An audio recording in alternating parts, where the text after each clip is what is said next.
me, Rabbi, from another planet. Please like, share, and subscribe, and ring that little bell. Ring the little bell so you're notified when new videos drop. And today is a high-stress day for me. I'm recording this in the dim mist of the past. This is being recorded on Sunday, the 25th of September. You're watching this in the future, if indeed there is a future. Who knows or dare stream? You never know what tomorrow may bring. And this is, as I said, being recorded quite a few days in the past. Why am I recording this so far ahead? Well, firstly, I'm a little bit anal, right? I'm a little bit anal. I like to try and have a 1 or 2 day buffer zone of content. But moreover, it's the Jewish New Year's Day tonight, which lasts 2 days. And it's a big freaking deal, right? It's a big freaking deal. There's a lot to do. Today I have to clean the silver. I got to go on full Hudson mode, clean all the silver. I got to do the floors. That sucks ass. Do the floors in Israel. It's not like you're putting it the shake and vac and around the Hoover over. You got to pour buckets of water over the floor. Then you get this big squidgy thing, and it squidge out the water, and it's all dirty by the time it goes out. It's very satisfying, right? It's very satisfying. And the squidgy we got right now, we got a new one about 3 months ago.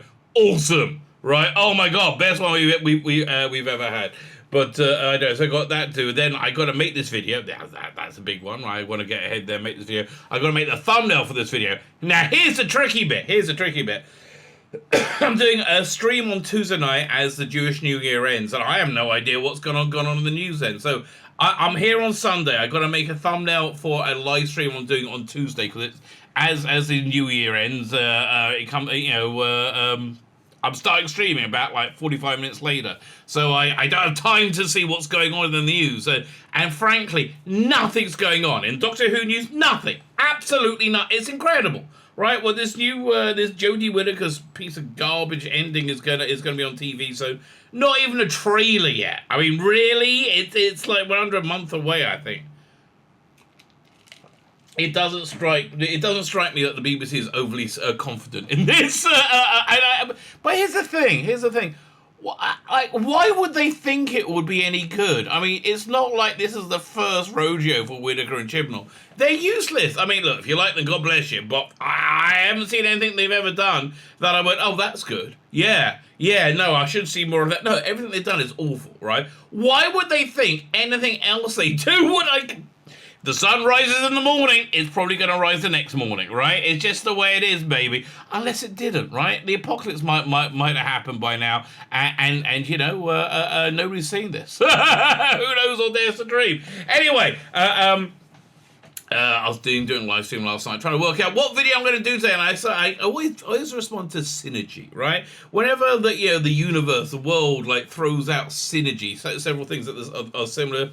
At the same time, it's trying to tell me something, that's something to do a video on. So I got not one, not two, but 3 articles here, all very recent, talking about the paths not taken in Doctor Who, right? Sometimes they were going to go left and they went right instead. And we're going to look at these paths not taken. Now, what's going to make this particularly funny, it's written by people who have almost absolutely no idea about Doctor Who whatsoever. They always say the most blunderingly stupid things, and it's kind of funny if you're somebody like me who's a geek who knows what they're saying is wrong. One of the things that annoys me about Lord of the Rings, other than the power of the rings, other than it's awful in every way, shape, and form, but one thing that really truly annoys me is I don't know Tolkien lore, so I don't know how much they're screwing up, right? Which I guess is probably better, but because it must be harder knowing that they're just okay, somebody explain this to me. The Queen of Numenor has 15 R's apparently, is black, and I think that she was cast as they found a black character,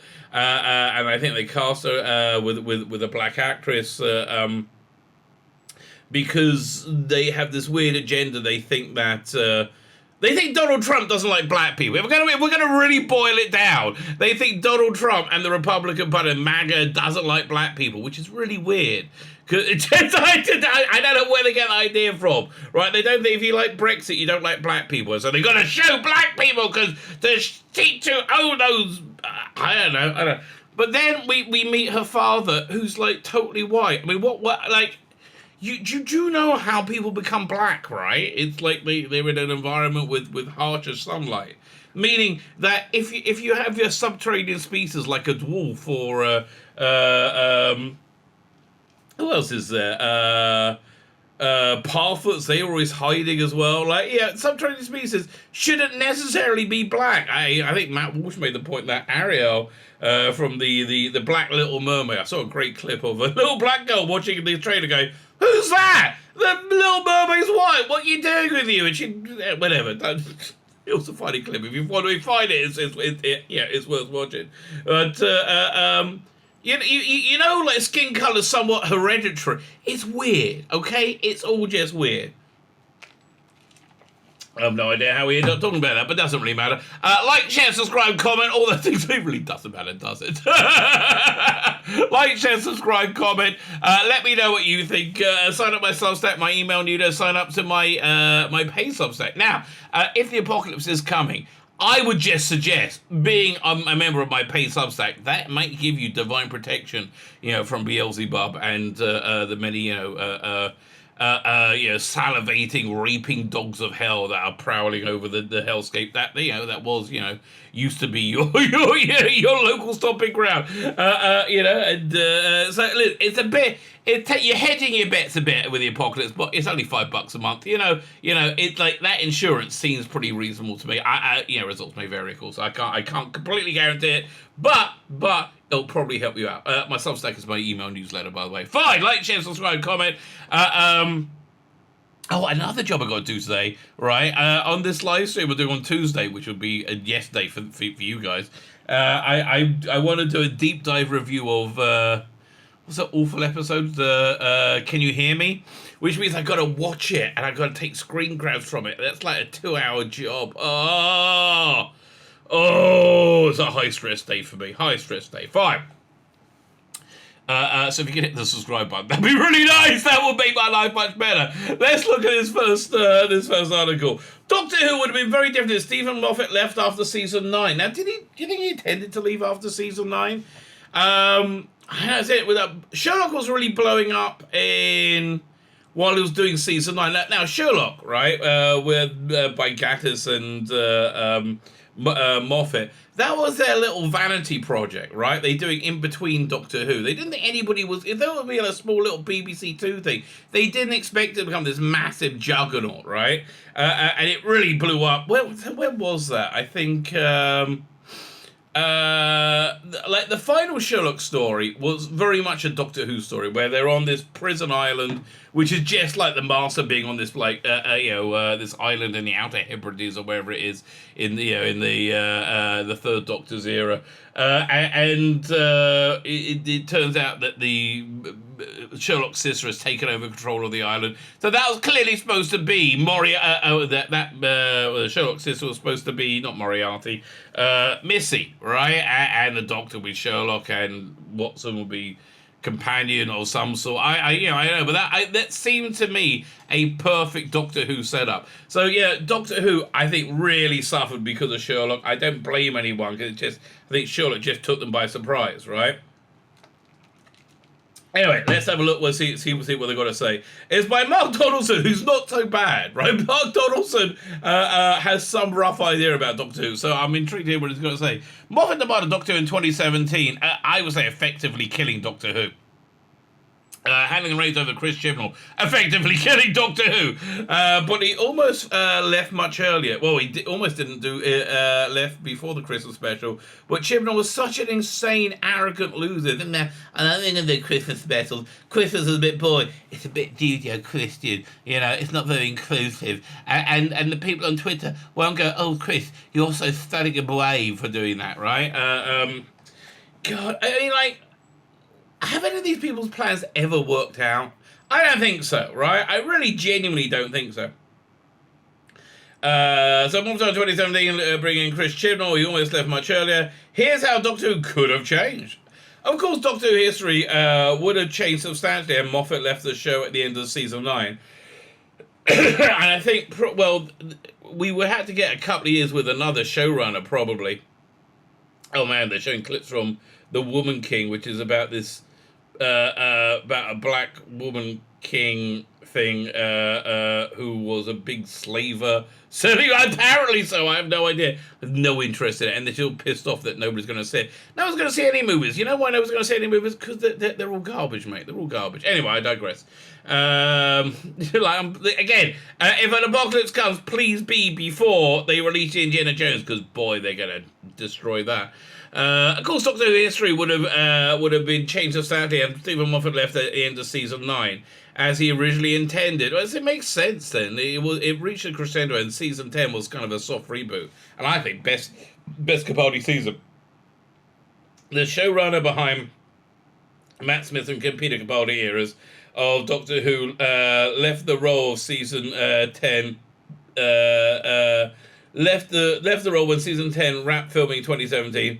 In order to not lose the coveted Christmas Day slot, Moffat stayed on and wrote the final 2017 episode Twice Upon a Time. One of his best, I think.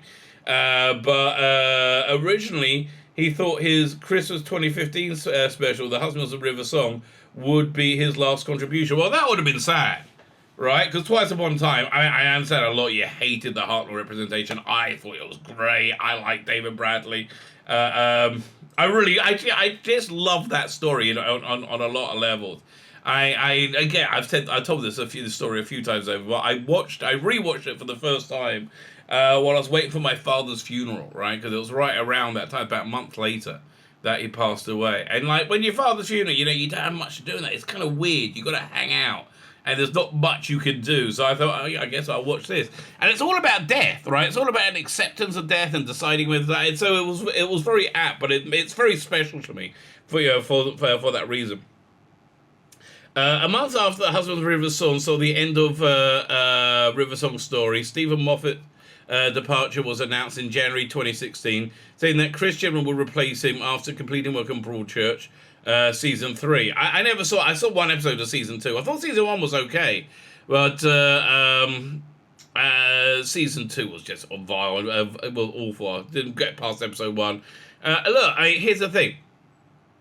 Chris Chibnall is very much like the J.J. Abrams school, from the J.J. Abrams School of Writing. That he can fake a story, right? The trouble is, Doctor Who is the show that finds you out. Doctor Who is the show that highlights any lack you have in ability, and it really did, didn't it? I mean, boy, showed it up, really put a spotlight on it. Even J.J. Abrams would also be crushed by Doctor Who as well. He was I liked Force Awakens. I just don't understand how they screwed that whole thing up. It's beyond me. I mean, I do understand, but it's still beyond me. A year later, speaking in an interview to promote season 10 of Doctor Who, Moffat revealed that he thought he might leave at the end of Capaldi's second year as a Doctor. This suggests an alternate version of events where, due to Moffat's desire to leave, Chibnall commits to Broadchurch, somebody would have to take the role of showrunner, completely changing the course of Doctor Who's future. And doing it for 1 year is unlikely, but the BBC by that point had been completely infiltrated by this very divisive political, sociological activists, right? So they were very, very much demanding that there'll be a female Doctor Who, or trans Doctor Who, or gay Doctor Who, and that's why Chris Chibnall was the flavour of the month of the BBC. He came in and without prompting said exactly what they want him to say. He said, I can only do it if we're going to do a woman Doctor Who. Trouble is, he didn't do a woman Doctor Who. He did a person with a vagina Doctor Who wasn't much like Doctor Who. They did, and it wouldn't it be interesting if you had him being doctory, but then reinvent it, but like made it female, right? Made the character female rather than this, I don't know, just this bungling idiot that Whittaker somehow chose to do the role with for some reason. Fine. So how would this have changed? What's the story? In the January 26th announcement heavily implies the discussion between Moffat's successors were being made prior to broadcast of The Husband's River Song. Perhaps even before it entered production. Well, obviously. There was a scheduled 12-month gap after Husbands aired, potentially to facilitate the handover. And with a similar gap at the end of Tennant's Doctor Who era, rather than hand over The 12 months allowed Moffat to begin working on scripts of Doctor Who Season 10, which effectively served as a victory lap, tackling, reimagining was unfulfilled ideas from early in his tenure. He brought Master and Missy arc to a thrilling conclusion. Fantastic, right? Really, really, really. I love World Enough and Time. I love the Doctor Falls. Yeah, these are like some of his best episodes, right? I'm so glad he did that extra season. It'd be so sad if he left at the end of season 9. It would have really, I think, substantiated many people's complaints against him that he kind of lost the plot. I think season 10 he really brought it back together. But here's the thing: looking at things without prejudice is very, very difficult. And when we first watch something, we're watching it with a whole bunches of prejudices. I'm rewatching Westworld right now. And I remember hating season 2, thinking it was woke as hell. By woke, I mean it was used to platform, again, this divisive BBC sociological agenda, right? So, I just remember it being not very good at all. I just finished rewatching it, and I really tried to watch it without that, the bias of me thinking I don't like it. Just go into it fresh. And go into it with an open mind, and it was fantastic. I don't think it was woke at all. I really don't. It was absolutely fantastic. Fine, where are we up to? But yeah, Husbands are. That wasn't really his finest hour. Again, Bill Potts really, really saved the 12th Doctor in my mind. And that's with her constantly saying that she's a lesbian, right? I mean, really? Oh, I went out with a girl. Did I mention I like to lick vagina? Yes, you did, Bill. Yes, you did. I wasn't that interested, but I love it. Oh, I love it so much. I'm sure you do. I'm sure you do. Good for you. Good for you, Bill. I'm glad you like it. I'm not a fan myself, okay? I mean, I'll do it if I have to. I'm just not the biggest fan. Now, obviously, the other side of the equation, I am a big fan of. That's just because I'm reasonably selfish. Is that reasonably selfish or just honest? Probably both. Fine, where we are. He bought Bill Potts, Pearl Mackie, Doctor Who's first full-time black LGBT plus companion. Yes. He was saying what the BBC needed him to say. Probably what the entertainment industry needed him to say. I did an article about him on Friday. When it came out, Friday? Or was it Wednesday? I think it was last week sometime when you're watching this. Maybe Wednesday or the week before this, or Thursday. No, it was Thursday, I think. Okay, whatever. Where Stephen Moffat does an interview, and he says, people still call me a misogynist. He bent over backwards to appease the weird activists that have taken over the industry, and they still call him a misogynist, even with Bill Potts, right? All this was done because Christian had to work on his final season of Broadchurch, which aired in 2017. And here's what Doctor Who's may have looked like if Moffat and BBC had chosen not to wait for Christian to work on Broadchurch. It would have been better, probably. Christian wouldn't have taken over. Yes! Well, again, the only other person is Toby Whithouse, but he probably wasn't interested in doing the garbage the BBC wanted him to do. The biggest challenge, of course, of Doctor Who history would be there'll be no Chris Chibnall era. Yes. Again, you're saying it like it's a bad thing. Or at least, no, not one that begins in 2018. Despite the criticism, Chris Chibnall's first season of Doctor Who boldly reinvented the original blueprint for the show for a modern audience. And failed. It didn't connect to the audience. It lost the audience. That's called failing. Right? That's what failure looks like. So can we pull up the ratings? Because, I don't think you can reiterate this point too often. Let's pull it up. There you go. Fine. Yeah. So, whoa! Look at it falling. It's insane, right? It's absolutely insane. But, I have to zoom out a bit. And it was in freefall. It was in freefall the entire run, right? That's called failing, right? So you didn't reinvent it for a modern audience. You reinvented it and alienated your audience, right? And moreover, you proved the British public wasn't prejudiced, racist, or sexist in any way as you did it. Because why? You got 11 million on your first episode. And then people worked out how awful it was, and they left, right? And they kept leaving. Had a mixture of educational, historical adventures that looked beyond the lens of white history. And it didn't fail because of that. But when you put shackles on your writing, which you did by trying to look beyond the lens of white history, looking beyond the lens of white history was coming up with awful dross like Rosa. Really? That was just like, it just ridiculously stupid. I mean, there's so many ridiculously stupid. Okay, at one point, they present living in the 50s in the South as being more racist than living in Nazi Germany, right? And I'm not exaggerating. Yeah, no, if you're brown or dark skinned, in the 50s you're gonna be, the police are gonna kill you and eat you, and so what they do to hide out, they decide to break into a hotel. Why? Like, why? Want to go to the TARDIS? How about that for a plan? Oh, God, so stupid. It tackles civil rights movement in the United States.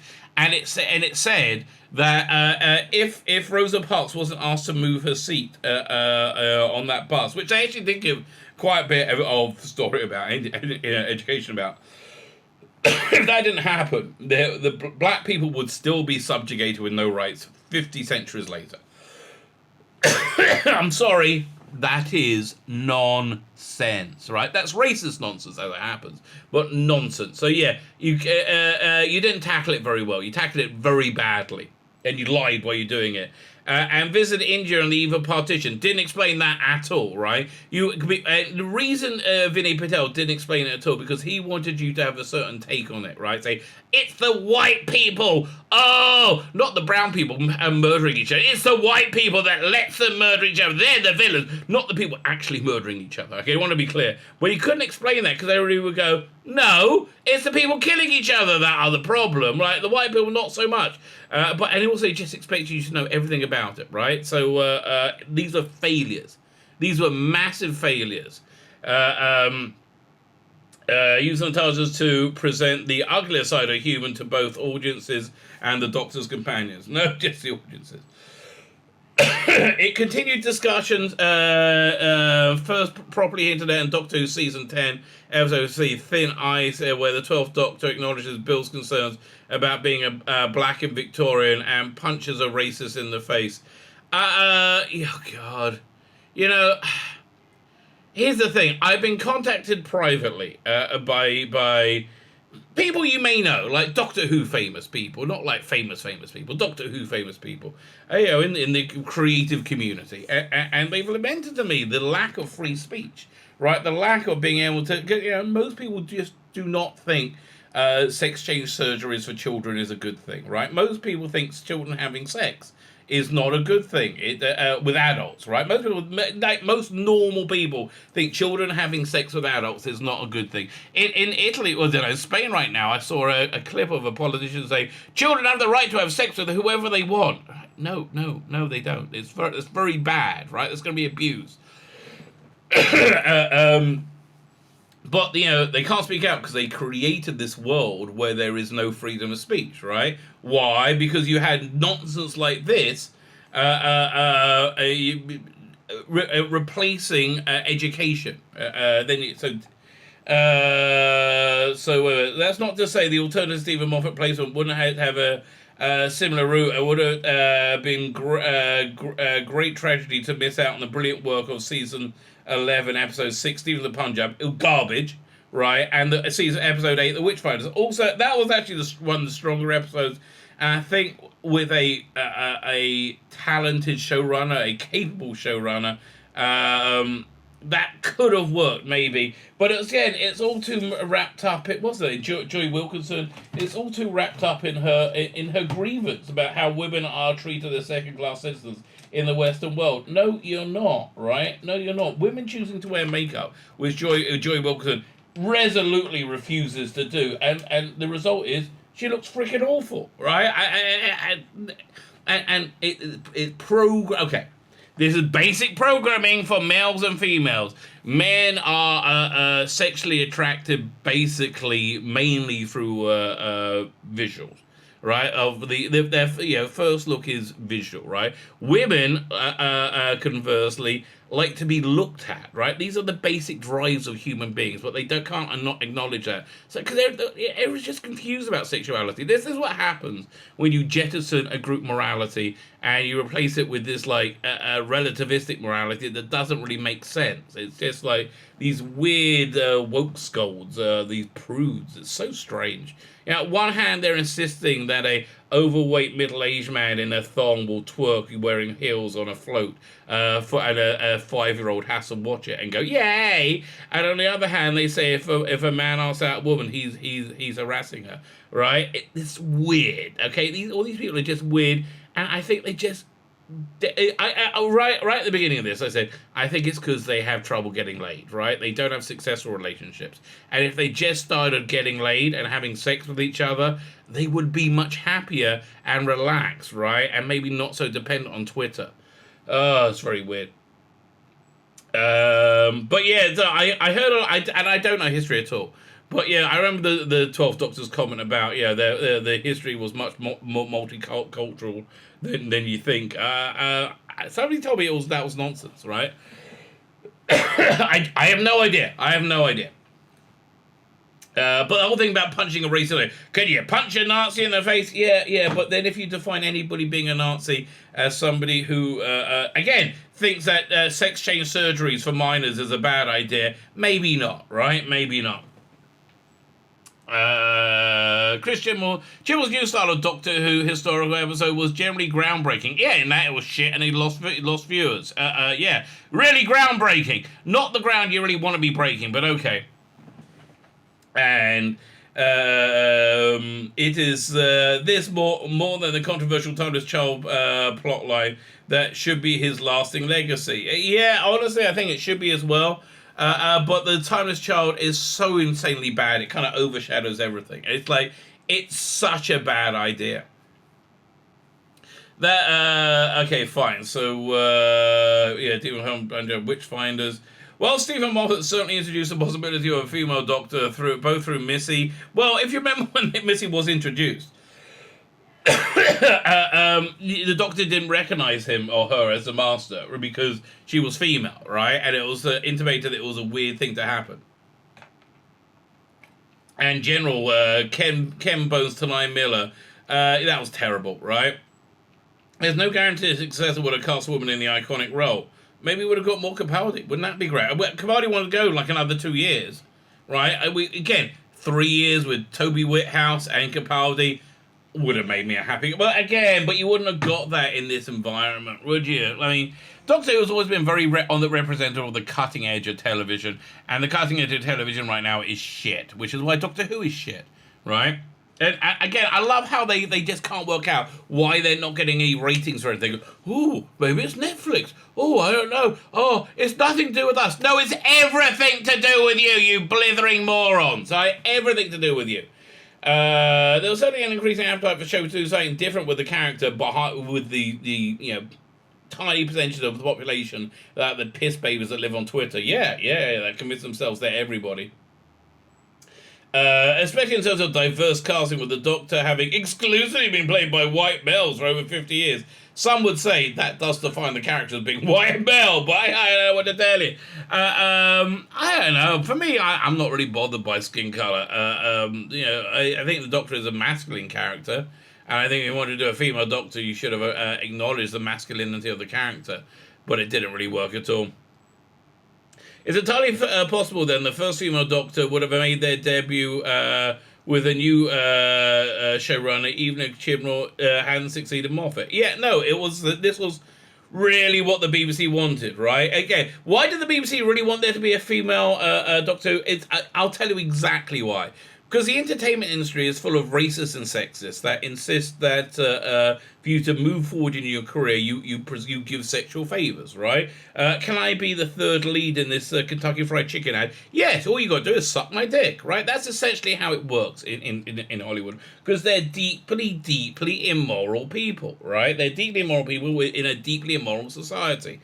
Then they were protected, right? They were protected in the news, they were protected in the media, protected by politics. They gave a lot of money to the Democrats to Hillary Clinton, and so the stories of these abuses couldn't come to light, as represented by Harvey Weinstein, until Donald Trump won and became president, and Hillary Clinton lost power for a few minutes, and because of that, the story about Harvey Weinstein was allowed to be published, right? It was spiked by ABC News. Again, it was spiked by all these news organizations who were all but beholden to the Clintons, right? Or all in bed with the Clintons, probably on Pedophile Island with Jeffrey Epstein.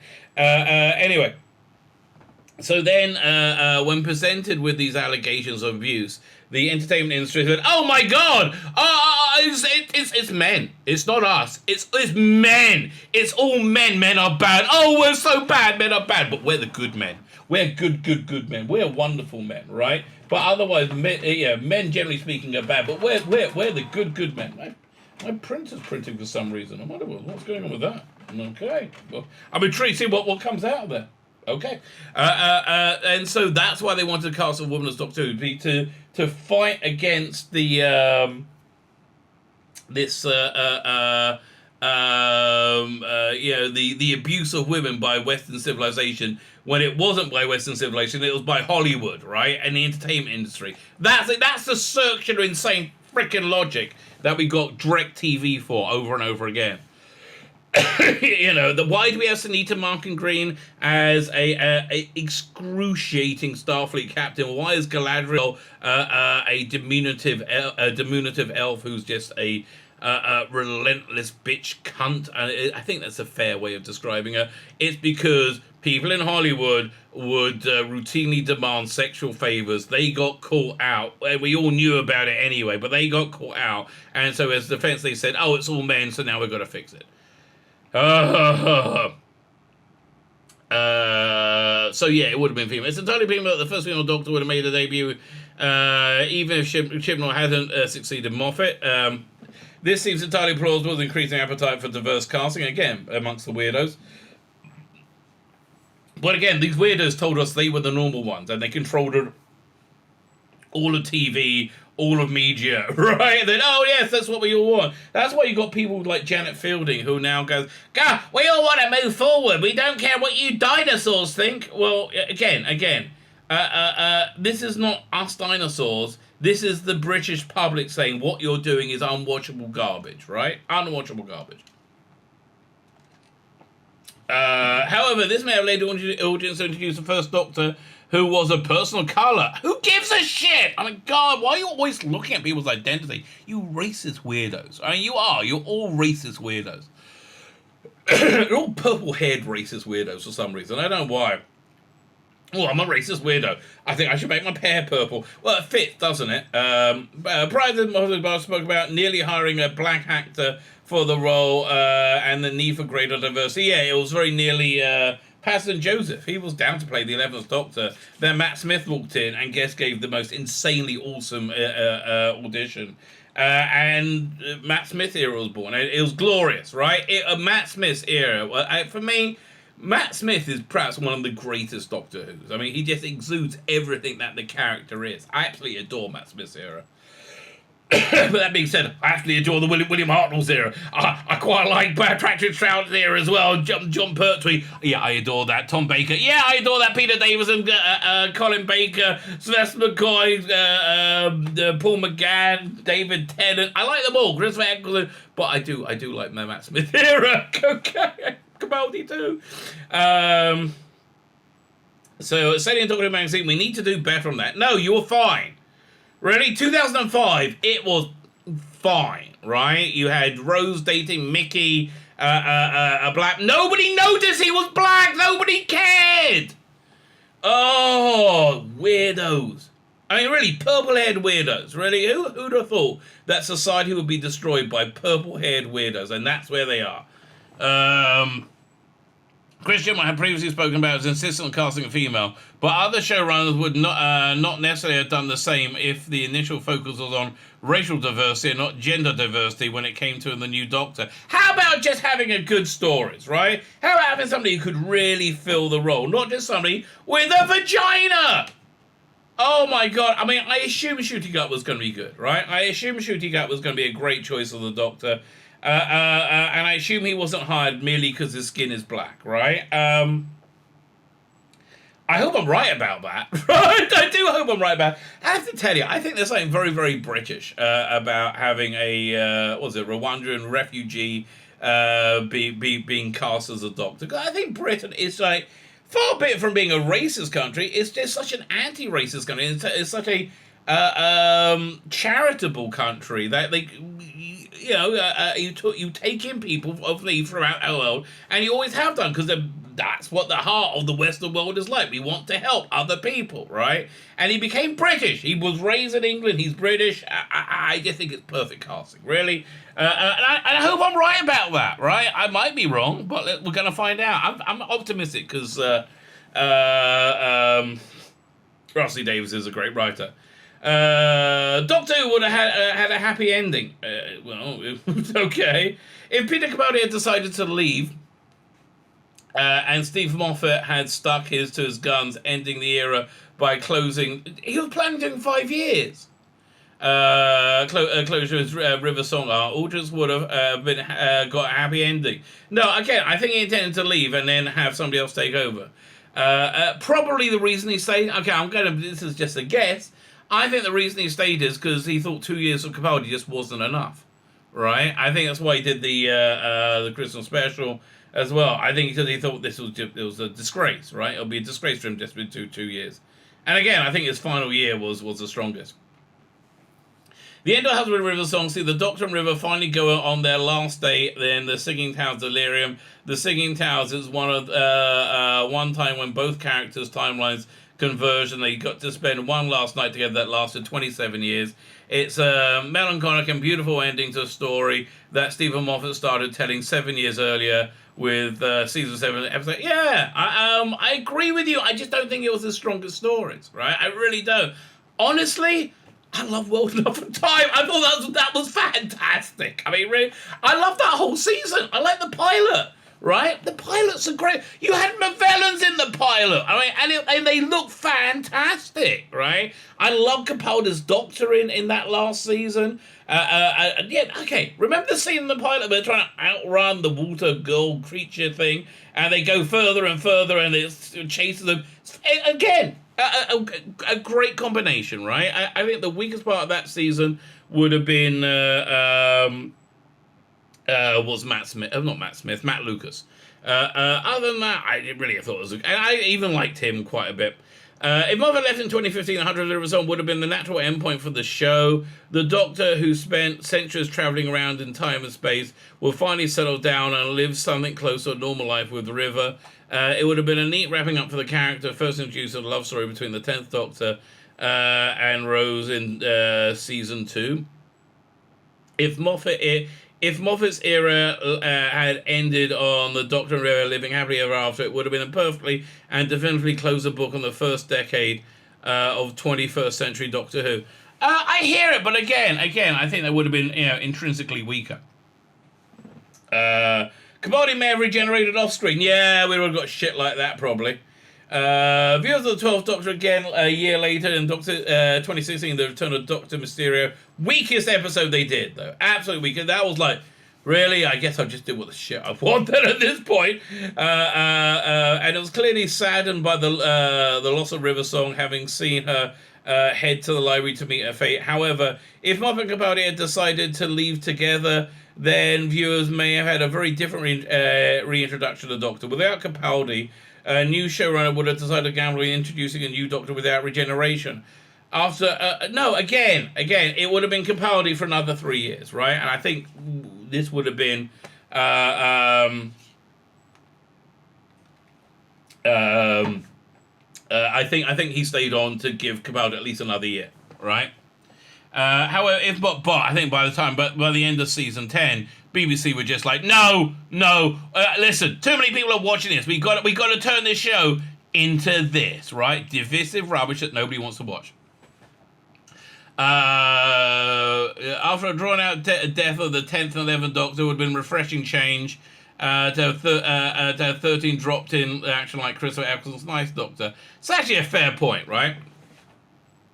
It would have been a smart move, which to launch a new era of Doctor Who that would honour the happy ending of Moffat and Capaldi era by suggesting a substantial amount of time had passed since audience last saw the Doctor on Delirium. It would signal a clear break from what had gone before. Okay, all these are fair points, all right? And this is something that Chris Chibnall attempted to do with Doctor Who Season 11, but failed again. Utter, complete, total failure, right? But soon abandoned in favour of the continuity-laden Heaven Season 12. Again, he said that was always his plan. I think maybe the plan changed when he found out how awfully he had done. Maybe, I don't know. Like, when did he write Season 12? I don't bloody know. In a proper kick-starting of a new era without regeneration, Moffat's alternative replacement felt more freedom to push the show in a direction that Christian will ultimately avoid. He avoided because he was very weak at his job, right?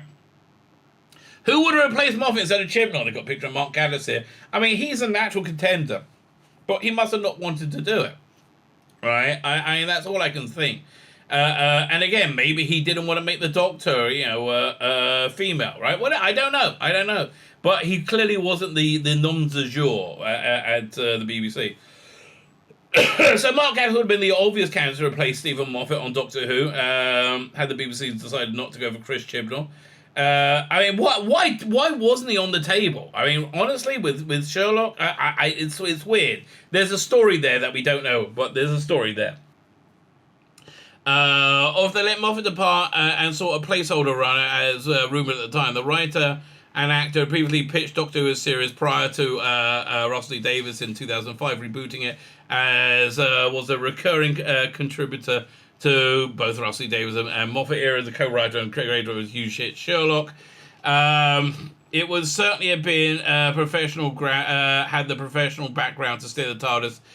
Fortune, yeah. Again, it's strange. It is strange. However, due to you know what I got to do? I got to do this article. It's in Doctor Who magazine from around. When was it? 90. It was after the McGann movie and before 2003, where they had a round table of people, including Russell T Davies and Mark Gatiss, about what to do to bring back Doctor Who in the wilderness years. I've definitely got to do something about that. I've got to find that article. Right? That's a great article. If Gatiss had taken over, it's likely the show wouldn't have been as modern as forward-thinking Chris Chibnall and Jodie Whittaker's Doctor Who. You mean successful, right? Mark Gatiss' gifted creative talent, but his Doctor Who scripts are obviously heavily influenced by the show we watched in the 1970s rather than contemporary TV landscape. Really? He's so much better than anything Chris Chibnall has ever done. Therefore, it's likely his approach to the series would have garnered the levels of press that Chris Chibnall's strong push for modernity and diverse. It would. Therefore, it's unlikely the series would have garnered the levels of press interest. Oh, shut up! Shut up! Well, yeah, I understand. All the weird ancestral relationship you press have, right? But like, man. Therefore, it's unlikely this approach would have garnered the press attention that Chibnall's strong push for modernity and diversity did. Gatiss twice upon a time goes while Toby Whithouse would have been a strong pick for Doctor Who, given his work on shows far back as 2006 and experience being a showrunner, being human. Yeah, he is a natural choice. Another potential where'd he go? That's it. That's what he gets. Another potential. What do you mean? How scary a Toby Whithouse season would have been? Of course, also 3 seasons of Toby Whithouse Capaldi, like a perfect companionship, right? Perfect duo. Another potential Moffat successor would have been Peter Harnass, who did Kill the Moon. That's not a good story. And Zygon and Vegan Zygon version. Well, he did the pro-ISIS story, right? So which is like the BBC clearly wanted to do, which was so dumb, right? I mean, again, ISIS are a villain that will never ever go, I'm tired of war, right? And they beat him by having the Doctor give an anti-war speech. ISIS will be like, I do not care. Right? That's what they would have been like. But here, again, he had the woke talking points. And other than that, Zygon and Version brilliant commentary on radical Islamic terrorism, homegrown radical Islamic terrorism at the time, which was huge, right? Right, we forget now how Obama destroyed Europe, right? Based on the previous evidence, Harness would have pushed Doctor Who into a similar storytelling territory of the Chris Chibnall era. Probably, yeah, right? And again, I'm glad we didn't. And we would have tackled more fantastical stories such as Season 11's Episode 9, It Takes You Away. It takes you away. It takes you away from watching it. It was awful. Oh, will you behave? Will you behave? In 2015, Harness' career was a strong position with his work on the acclaimed Kenneth Branagh series Wallander, coming to end the fantasy Doctor Strange, Mr. Rail. That was excellent, airing in prime time. However, given the declining ratings for Jonathan Strange, BBC would likely have felt Chris Chibnall's successor with the popular Broadchurch a safer pair of hands for the flagship show. Yes, and here we get the decision making of the BBC. If things had gone differently in 2015, we could have introduced Sarah Dollard as the first female showrunner. Her stories weren't that great. I'm sorry, she wasn't showrunner material. I understand she had a vagina, right? I know you like her having a vagina, but that's basically it. Had only written Face the Raven, which killed Clara Oswald, and a heavy responsibility that would have served as showrunner. Dollard, previous experience writing and producing iconic show Neighbours, created the world's comedy drama Love Me. And on the plus side, the franchise worked out especially well for Sarah Dollard, who's now a writer-producer on Netflix show Bridgerton. Bridgerton is a juggernaut. Never seen it. One of Harness and Dollar's few Capaldi-era writers, Jamie Mathison, who wrote Mummy on the Orient Express and Flatline, I think took the strongest episodes of their seasons, right, respectively. Was another audience dream showrunner appointment. However, despite this considerable talents, without the previous writer-producer role on the TV show, it was unlikely to be considered. Yeah, listen, Toby Whithouse, but he wasn't prepared to do the woke shit, apparently, which is probably why his career's in the doldrums right now. Like, yeah. Let's have a look and see. Toby Whithouse. Like, what's he done recently? Oh, I did Noughts and Crosses, which was reasonably woke, right? I didn't bother watching it because it seemed reasonably woke. Creator of 4 of the 6 episodes. That's weird. Okay. Yeah. You haven't seen much work from him at the BBC again because he's not. I don't think he's of the right mindset. I think it's more of the Moffat worldview. Would have surely been. So it's clear that exciting alternative, full-time placeholder for Doctor Who showrunner would have surely been Chris Chibnall. Was the right man for running the series into the ground following Moffat's departure, despite what his critics may think. Okay, this is what what the critics think. This is what reality is, right? Reality. He has made casting history because of the first ever Doctor Who, reinvented Doctor Who historical, and steered the show through a pandemic while attempting to inject mystery back into the character. Failed at all of these things. Right. Oh look, I tried to cure cancer, cure cancer. No, but I failed and everybody died. Right. Ahead of the 6th anniversary of RTD Bold era. What utter rot, man! That went wrong. Fine. So we've got to be quicker with this article. Doctor Who's original post-Tennant plans make Smith's era even better. Okay, so what happened when they wanted to end it, didn't they? Fine. David Tennant's Doctor is one of the most beloved versions of the character, but a close look at Matt Smith's Doctors is special in its own right. Fine. The original plans for Doctor Who after David Tennant left the show would make Matt Smith blah blah blah. It follows, telling us about Doctor Who, reboot, fine. After Crystal Eccleston, blah, blah, blah, holiday specials. Right, according to a 2014 article via The Mirror, the BBC was considering cancelling Doctor Who after David Tennant. Yeah, that's the backward thinking morons of the BBC. How could it ever go forward without David Tennant? When they brought it back in 2005, they were like, well, I'm assuming we're casting Tom Baker as a Doctor. Idiots, right? Idiots. They're all idiots. Rusty David Tennant would be irreplaceable. No one could follow the iconic performance of performance Tennant gave as a Doctor. However, BBC decided against this, and Matt Smith took the role of the Doctor, becoming Jessica Love's predecessor. Right. Matt Smith made the Israel fine. So what were you going to say? Both David Tennant and Matt Smith's balance said blah blah blah blah. This is a non-article, right? These differences allow. Yeah, Matt Smith was different. Finding someone to take the role of the Doctor was difficult. Audiences, blah blah blah. This is stupid. Making his mark on the character, it's normal for. Okay, what? Okay, Screen Rant, get your bloody money back from this one. This is. Okay. I just want let's be clear what's going on in this article. Doctor's original post-Tennant plans makes this Doctor even better. Their post-Tennant plan was to cancel Doctor Who. Yes, okay, I guess it does. Finally. The routes that that weren't taken.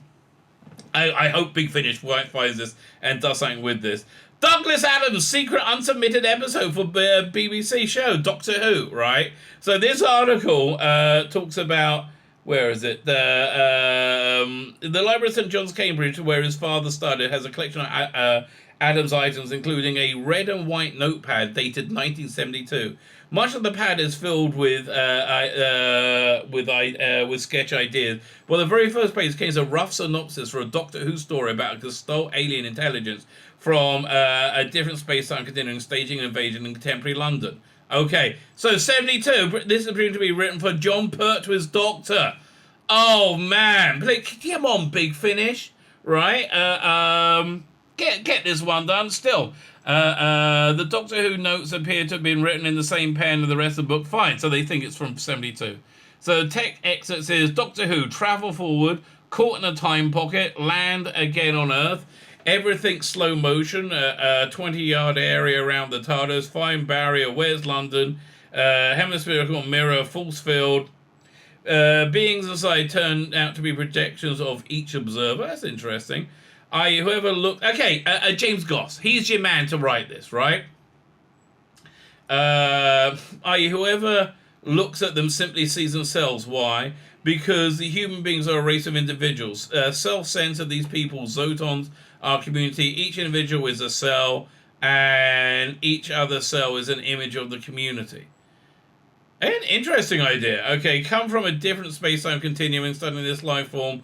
Exists particular STC, margin notes, well, what are they? Communicate telepathically, attempt to show community. Mind-blowing, right? It's unknown if Adams did not flesh out more ideas. At least, again, you could take that and you could write something around that. I'm sorry.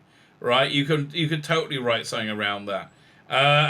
So yeah, pass not taken. Doctor Who not cancelled. I'm quite happy about that one. With David Tennant left, because I love the Matt Smith era, right? Christian were taking over Doctor Who. Not so happy. I would like to see 3 years of Toby Whithouse, quite frankly, with Capaldi in an alternate timeline where this woke nonsense that have taken over the world didn't happen. That would make me happy, right? That would be good for me. And a bit of Douglas Adams, Third Doctor. Who doesn't love that idea? Who indeed doesn't love that idea? My name is Tzvi Lebetkin, the Rabbi from another planet. Please like, share, and subscribe, and ring that little bell. Ring the little bell so you're notified when new videos drop.